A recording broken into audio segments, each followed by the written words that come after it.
Voilà. Bien. Bonjour à toutes et à tous, j'espère que vous allez bien. Donc, de retour dans une nouvelle vidéo. Alors, cette fois-ci, j'ai pris des notes parce qu'on va parler d'un sujet très particulier. Ça s'appelle les arnaques. Eh oui, les escroqueries et tout ce qui s'ensuit, il y en a beaucoup, vous le savez bien. Et malheureusement, les escrocs sont de plus en plus performants. Donc, c'est pas nouveau, hein, ça date d'une vingtaine d'années, voire peut-être même plus. Donc, pour éviter que certains se fassent arnaquer, et on les doute parce que il y a plusieurs types d'arnaques, hein. Il y a les websites qui sont spécialisés dans les sites de rencontres, donc on en trouve une énorme majorité. Et puis vous recevez aussi des petites annonces par votre email parce que vous avez laissé quelque part votre adresse email ou ils l'ont retrouvé par des systèmes de phishing ou autre. Donc, si on veut éviter les arnaques, bien évidemment, il y en a plusieurs types. Bon, alors moi, je les ai recensés parce que, si vous voulez, j'aime bien aller voir jusqu'au bout où ils sont capables d'aller et de comprendre l'arnaque, bien évidemment. Donc, je me prête au jeu, je la laisse faire, et puis au moment donné où je dis « Ah, là voilà l'arnaque », donc après je coupe tout et c'est terminé. Donc, on va vous faire une synthèse et les principales arnaques. Alors, il y en a une qui est bien évidemment celle que je déteste le plus, qui est l'arnaque à l'emploi. Donc en fait, vous êtes à la recherche d'un emploi, vous êtes inscrit à l'agence d'emploi, bien évidemment, et un escroc véreux va utiliser ce système-là, donc va aller faire une annonce directement à l'agence. Alors, curieusement, je suis là où je suis très surpris, c'est que normalement, en tant qu'employeur, vous avez quand même un minimum de références à avoir, c'est-à-dire au minimum votre numéro de SIRET, minimum. Et non, ils n'en ont pas besoin. Il suffit simplement qu'ils aillent voir, voilà, je suis employeur, patati patata, enfin bref. Donc, l'annonce, eh bien, elle concerne un peu tous les profils. Donc, que ce soit dans l'industrie ou que ce soit dans la restauration, ils sont un peu partout. Donc, en quoi consiste l'arnaque? L'arnaque, elle est très simple. C'est-à-dire que, d'abord, dans un premier temps, on vous demande d'envoyer votre CV. Bon, le CV, on l'envoie maintenant par email, bien évidemment, on ne l'envoie plus par courrier. Et on ne la dépose pas à l'adresse. Bien que l'adresse soit à proximité, la personne préfère que vous l'envoyez par email. Bon, donc, après, qu'est-ce qui se passe? Eh bien, tout simplement, on vous renvoie un email en vous disant félicitations, nous sommes très intéressés par votre candidature, ou votre candidature a été retenue, quand est-ce que vous êtes libre pour pouvoir travailler, etc. Donc, méthode très alléchante. L'arnaque, elle est où? Eh bien, l'arnaque, elle est que la personne, enfin l'escroc, va vous dire, eh bien, je vous envoie un chèque pour vous payer, que vous puissiez vous acheter vos vêtements, vos vêtements professionnels que vous avez besoin, parce que ça coûte quand même extrêmement cher. Donc là-dessus, bon, il n'y a pas de souci. On reçoit le chèque. Et quand on reçoit le chèque, donc la personne est quand même très inquiète parce que c'est là où est l'arnaque. Donc on va vous envoyer 3-4 emails en vous demandant, vous avez bien reçu le chèque? Oui, oui, oui, c'est bon, d'accord, ok, bon, c'est très bien. Et puis, vous encaissez le chèque sur votre compte. Et là, on vous dit, écoutez, ça tombe mal parce que le chèque, j'ai déjà un fournisseur qui est là, donc il trouve un système pour vous faire, entre guillemets, rembourser le chèque. C'est une excuse. Bon, excuse qui marche. Pour ceux qui ont besoin d'argent, c'est une excuse qui marche. Donc, il vous demande, alors là, attention, l'arnaque, elle est corsée, c'est qu'il vous demande de lui renvoyer par l'intermédiaire de MoneyGram ou Western Union ou un autre service, l'argent en liquide. Alors, pourquoi ils utilisent cette arnaque-là? Attention, c'est très important. En fait, il faut savoir qu'un chèque peut être annulé. Oui, si jamais il a été volé, on peut l'annuler, bien sûr. Normalement, les chèques n'ont pas le droit d'être annulés en France, mais on peut le faire. Ou alors, ils le font aussi par un transfert d'argent. Donc, ils vont transférer de l'argent sur votre compte. Donc, vous allez recevoir l'argent, tout ça. Puis, ils vont dire, non, finalement, on annule. Donc, ils vont même de rembourser par ce système-là. Alors, si vous êtes, naïf comme on dit, vous allez rembourser. Ça m'est arrivé à mon gendre, hein, donc lui s'est fait avoir bêtement. Et quand vous remboursez par MoneyGram ou Instagram ou autre, bien évidemment, il n'y a pas de possibilité de remboursement. Quand le virement est fait, il est fait. Et la personne là, l'escroc, qu'est-ce qu'il fait? Eh ben, il annule tout simplement le transfert ou le chèque. Qu'est-ce qui vous arrive? Ben, vous vous retrouvez avec un découvert. Puisque votre chèque était encaissé, on va dire, je ne sais pas, peut-être 500 000 euros, et puis vous êtes à moins 1000 euros. Parce que vous avez retiré cet argent-là, donc vous êtes en négatif. Donc voilà où est l'escroquerie. Alors, bien évidemment, bon, il y a la gendarmerie et tout ça, donc ils arrivent quand même à retrouver cette personne-là. Bon, c'est après, la procédure est très longue pour se faire rembourser, parce que vous imaginez bien qu'il n'est pas son coup d'essai. Et que des escroqueries de ce genre-là, il en a peut-être fait une cinquantaine. Ah oui, c'est là comme ça qu'on ramasse de l'argent. Donc ça, c'est la première escroquerie. Faites très attention. Ne renvoyez jamais d'argent à la personne via un MoneyGram. Jamais, jamais, jamais, jamais, jamais. D'accord? Si vous voulez, vous lui dites, bah écoutez, je vous rembourse personnellement en cash. Mais ce qu'on ne voudra pas parce qu'il ne veut pas se faire rencontrer. Donc il va annuler le chèque. Et vous allez avoir des frais. Bien évidemment, mais bon, vaut mieux avoir un petit peu de frais que d'être à découvert de 1000 euros, on est bien d'accord. Bien, donc ça, c'est la première situation. La deuxième situation, et ben là on rentre dans ce qu'on appelle la romance, c'est-à-dire les sites de rencontres et tout ça. Donc, comment est-ce qu'ils procèdent? Alors, il y a plusieurs types. Il y a la femme ou l'homme, hein, ça dépend de la personne à qui vous êtes, qui va vous aguicher, etc., etc., etc. Alors, ce qu'il faut savoir, bien évidemment, dans une relation normale, c'est que la personne ne va pas, si vous voulez, quand on rencontre quelqu'un, ça se fait quand même dans le long terme.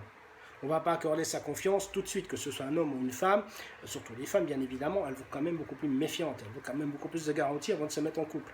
Donc, elles ne vont pas vous sauter dessus comme ça, d'un coup de baguette magique, et puis vous dire je veux coucher avec toi tout de suite, je veux vivre avec toi tout de suite. Ça c'est trop beau, d'accord?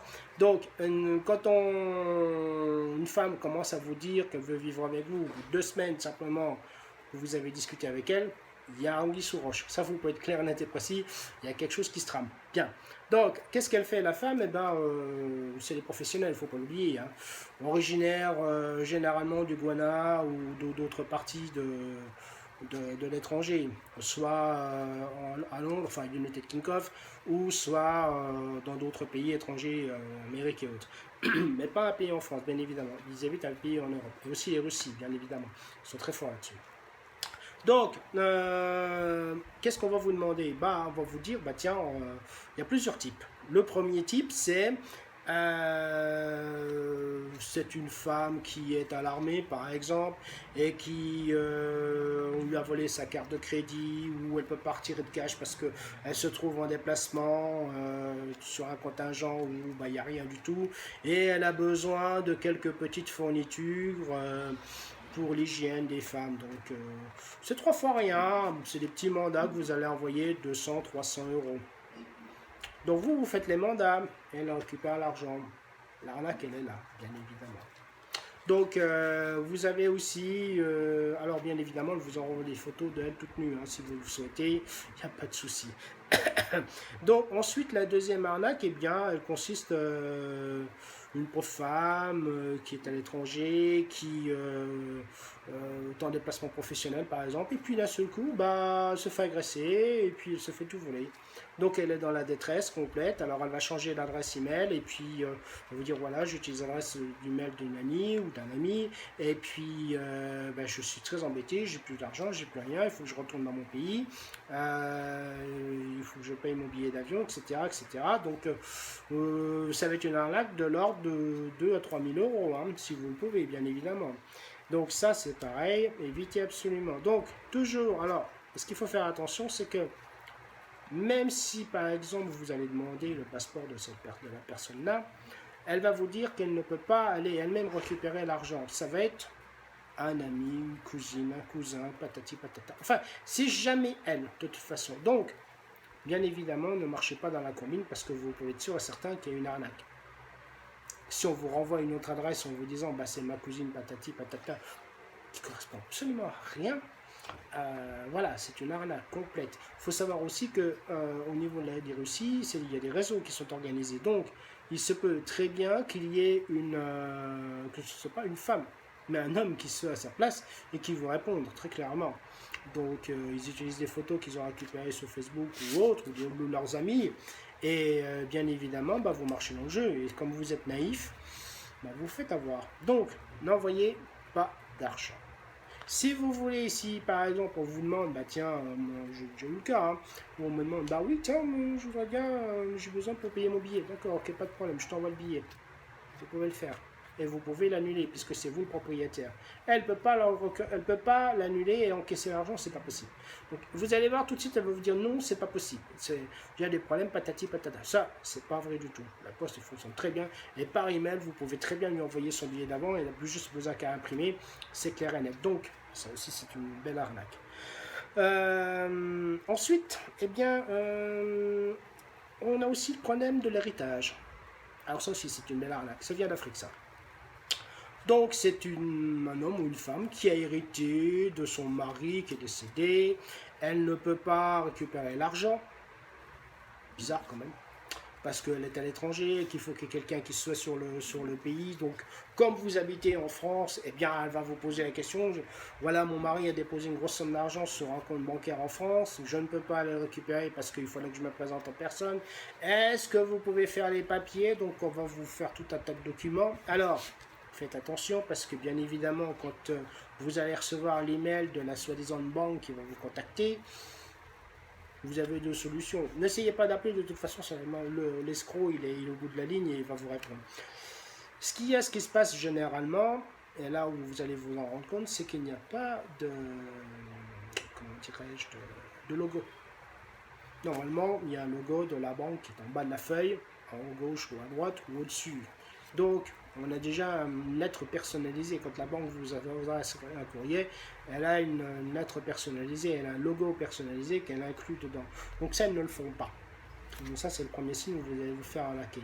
Et puis, deuxièmement, donc, comment fonctionne l'arnaque? Eh bien, c'est très simple. Le banquier va vous demander de l'argent pour effectuer le transfert.